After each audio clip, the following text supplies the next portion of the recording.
বাংলাদেশের রাজনৈতিক ইতিহাসে সবচেয়ে আলোচিত মামলাগুলোর একটি জিয়া অরফানেজ ট্রাস্ট মামলা। ৫ বছরের সাজা, তারপর বেড়ে ১০ বছর জেল, কারাগারের অন্ধকার, অসুস্থতা, মৃত্যুর মুখে ঠেলে দেওয়া।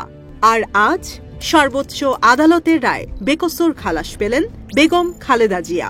প্রশ্ন হচ্ছে, এই অন্যায় অবিচারের দায় নেবে কে? এবার আসি মূল ঘটনায়।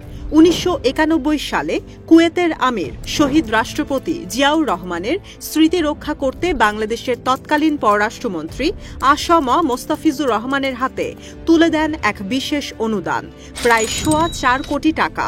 উদ্দেশ্য, এতিমদের জন্য ২টি আশ্রয় কেন্দ্র তৈরি করা, একটি বগুড়ায়, আরেকটি বাগেরহাটে। এই টাকা সরকারি কোষাগারে নয়, সোনালী ব্যাংকের একটি নির্দিষ্ট অ্যাকাউন্টে জমা হয়।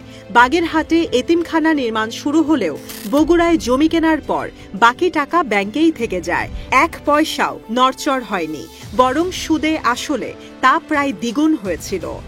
কিন্তু রাজনীতির কুটিল খেলায় সেই ট্রাস্টকেই বানানো হয় ষড়যন্ত্রের হাতিয়ার।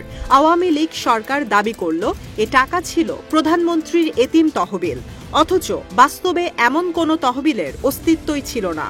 কুয়েত সরকার পর্যন্ত লিখিতভাবে জানিয়েছিল তাদের অনুদান ছিল জিয়া পরিবারের মাধ্যমে, সরকারের কাছে নয়।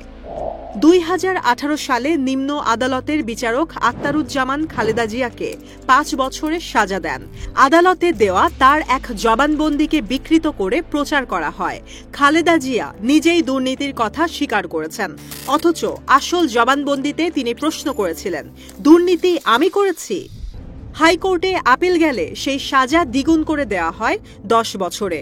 সেই রায় দেওয়া বিচারক ইনায়েতুর রহিম, যিনি ছাত্রলীগ নেতা ছিলেন, আওয়ামী লীগের অ্যাক্টিভিস্ট ছিলেন, এমনকি চিফ জাস্টিসের দরজায় লাথি মারা ও এজলাস ভাঙচুরের ঘটনাতেও যুক্ত ছিলেন, তাকেই হাসিনা পদোন্নতি দিয়ে আপিল বিভাগের বিচারক বানান। জাতিসংঘ, যুক্তরাষ্ট্র, মানবাধিকার সংস্থা সবাই লিখেছিল রিপোর্টে, খালেদা জিয়াকে রাজনৈতিকভাবে বাদ দেওয়ার জন্য এই মামলা সাজানো হয়েছিল। ২০১৮ সালের নির্বাচনের আগে তাকে কারাগারে ঢুকিয়ে রাখা হয়, যাতে গণতন্ত্রের প্রধান প্রতিদ্বন্দ্বী ময়দান থেকে ছিটকে পড়েন। কিন্তু ২০২৪ সালের ৫ অগাস্ট ইতিহাস ঘুরে দাঁড়ায়। ছাত্র জনতার অভ্যুত্থান, স্বৈরতন্ত্র বিরোধী ঝড়, সবকিছুর ভেতর দিয়ে ভেঙে পড়ে ফ্যাসিবাদের দেয়াল। আর আজ দেশের সর্বোচ্চ আদালত ঘোষণা দিয়েছে জিয়া অরফানেজ মামলার সাজা ছিল সাজানো, ভিত্তিহীন। বেগম খালেদা জিয়া বেকসুর খালাস।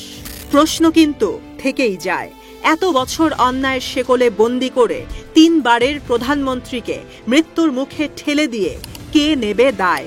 কে ফিরিয়ে দেবে তার হারানো দিনগুলো? আর যারা রাষ্ট্র ক্ষমতার ইঙ্গিতে বিচারের নামে প্রহসন চালিয়েছে, তাদের কি কখনো বিচারের কাঠগড়ায় দাঁড় করানো হবে, নাকি এই ক্ষত চিরকাল ইতিহাসের বুকেই খোদাই হয়ে থাকবে? এ ছিল পলিটিকা বাংলার বিশেষ প্রতিবেদন।